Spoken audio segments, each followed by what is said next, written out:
Hello again, it's me, old the F Project, the Malcolm McDowell 67, not 68, this is a 67, A65. Let's turn the music down here.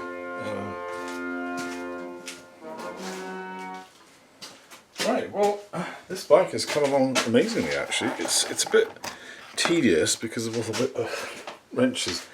And I've just found something that I never thought I'd ever had an issue before. I don't have a plug wrench, so I couldn't get the spark plugs in. It's extraordinary. I've got all these sockets everywhere and no plug wrench. And I've got, in Canada, I've probably got about 4,000 of them. I'm going to show you something actually. Well, then, I'll show you the bike because it's coming along very well. The top end's all on, head's torqued down, rocket gears on, valve clearance is all set. 8 thou inlet, 10 thou exhaust. It's always a problem. I always have a challenge finding the valve clearances in the book for some reason. It's funny, when you look in the book it says something like adjust valve clearances. It tells you how to do it, and then it says refer to section such and such to find the actual specifications rather than just put it there, which makes more sense to me, but there you go. But anyway, yeah, the calves aren't on. I mean, I just slapped them on just because I have to mount the coils, which is going to be my next challenge. I had a slight disaster yesterday. I went to undo the Zener diode and the shank broke off. It's copper and I wasn't doing it up, I was undoing it, and I think what I must have done is I must have slightly over tightened it. I was careful, but obviously not careful enough, so when I came to undo it, it fell off. So I've got another one in Canada because they're like hen's teeth. They're really hard to get hold of these days.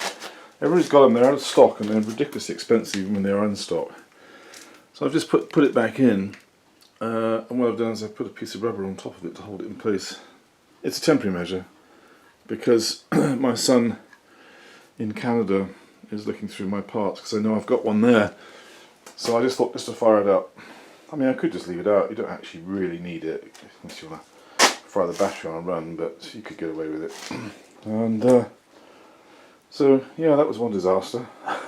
There's bound to be some, I suppose. But it's good to work together well. The exhausts are on. They're not in the greatest of shape, the exhaust pipes, but they'll work. As I say, they sound like those Native American rain ones. When you tip them up on their end, they sound like, well, they sound like they're full of rice actually. This one's the worst of the two. As you can see, it's got acid burns on it. So I might replace that actually. I'll save the pennies and get a. You know what? Maybe I'll just buy a pair. The headers actually aren't too bad. I can tolerate those because even the new ones don't look that great after a while. So I think I'll live with those for now. Unless I'm feeling really flush. But yeah, I've decided to take the chain case off because it seems to have an old style pressure plate. This is a later one. It's got a much bigger. That looks like a 3/8 captive. Yeah, that's a 3/8 in there, whereas the one that's on there is tiny. It's absolutely tiny. I don't know why I put it in. It's stupid of me. I don't think I realised I had a spare at the time. This is actually a dodge that I quite often use. Undo all the screws on it. This is to take the chain case off. Just undo all the screws, and then put a nut in there, a big one, and put the cap back on, and then pull the clutch in, and it just pops the cover straight off. And usually you don't wreck the gasket. Anyway, I've got to get the nut out now. So yeah, it's always a challenge getting the, especially when it's been siliconed on like this one has. It'll come off anyway. But yeah, as I say, I just make sure all the screws are undone, otherwise we're going to wreck something. Make absolutely certain they're all undone. And then yeah, you just put that nut in there. You know, it's just a big nut. It just fits slightly inside the cap. Threw the cap back on, pull the clutch lever in, pop, off it comes. See, look, it's all nice and loose now. It's a really good dodge actually because it saves a lot of fiddling about trying to get the cover off without breaking anything. Let's put that straight. Yeah, that Zener, that was a nuisance. I looked online, going back to this, aren't I? It's because it really bothered me. I really like this heatsink. The new regulators, you can get new regulators, which are basically the same thing. They're a Zener but with a power transistor, so they're much tougher actually. I don't know what power transistor they use.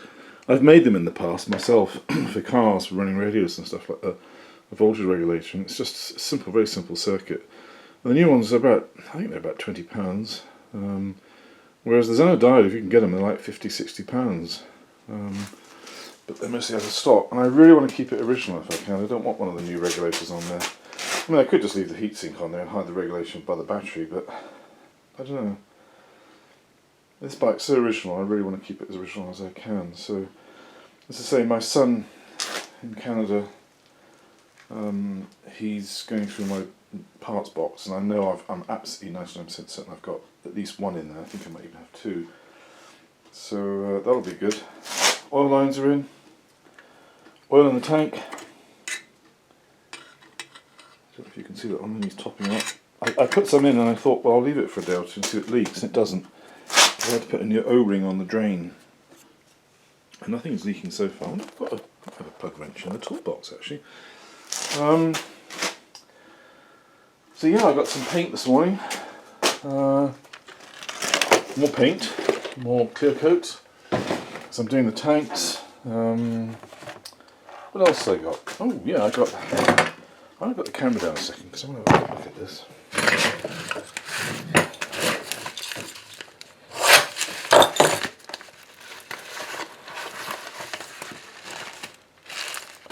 Look what I got.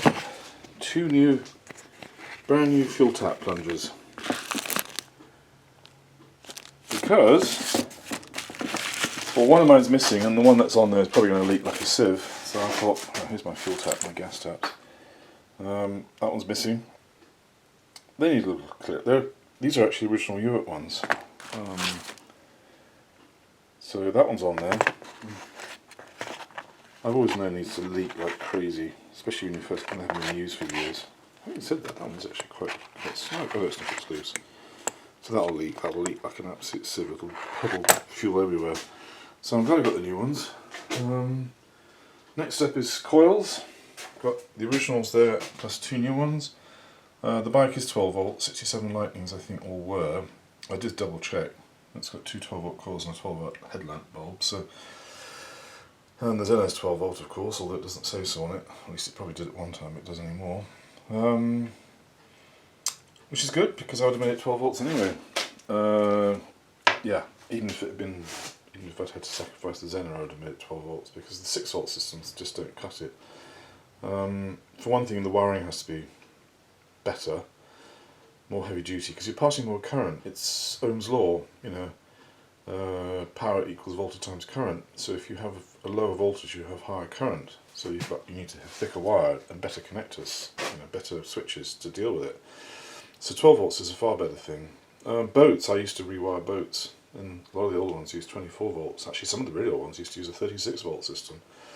No, 32 volts. It was a weird system, but they all changed to 24 volts, which I think is actually really good. But 12 volts works, so that's what I'm left with, and that's what I'm going to put on the coils.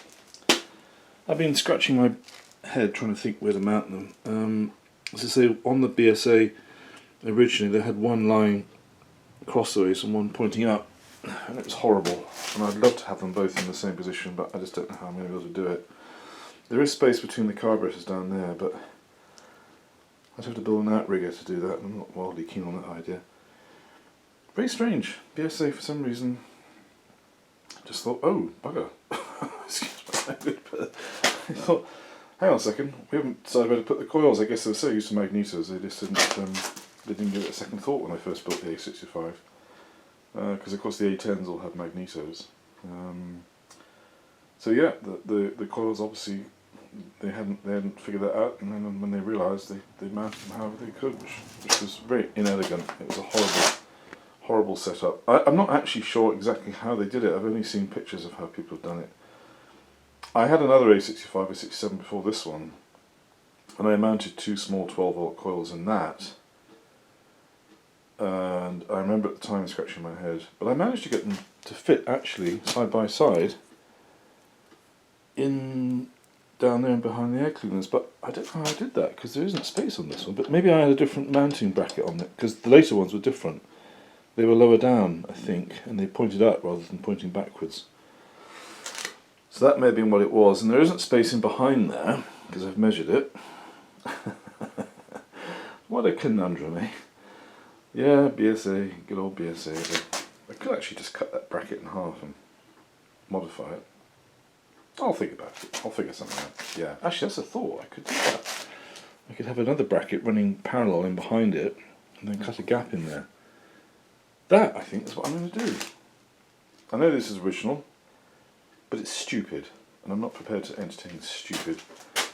So yes, I'm going to modify that bracket so the coils fit in nice and beautifully in the back, facing upwards, sheltered from the rain and the wind. Not that I'm going to be using this beastie much in the rain and the wind, well, not the rain anyway. It'll be a Sunday afternoon bike. As I said, I've got other bikes. I've got, that's not mine, that's Rob's. That's my old A65T. It was mine once and it's now his. But I've got, in Canada, I've got a 500 Daytona. I've probably been through all this, I'm probably boring everybody with this. Which is a chopper which I paid $200 for and I finished it. And I've got a T140, a 74 T140 Triumph 750, which took me everywhere, 97,000 miles. Incredible old bike actually that. It just doesn't let up. It just keeps going and going and going and going. Every so often I'll change oil or put new plugs in or occasionally replace a bracket or something, and it just keeps on going, that bike. It's amazing, 97,000 miles.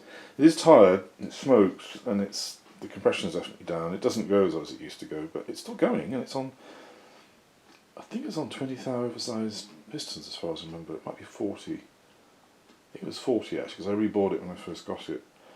And that was, yeah, 50 odd thousand miles ago. And I've also got a Triumph Rocket 3, but it's an older one, it's 2006. The first of the black engine ones, which were slightly better than the earlier ones. But the Rocket 3 is, well, I absolutely love it. It's an insane bike, I love it.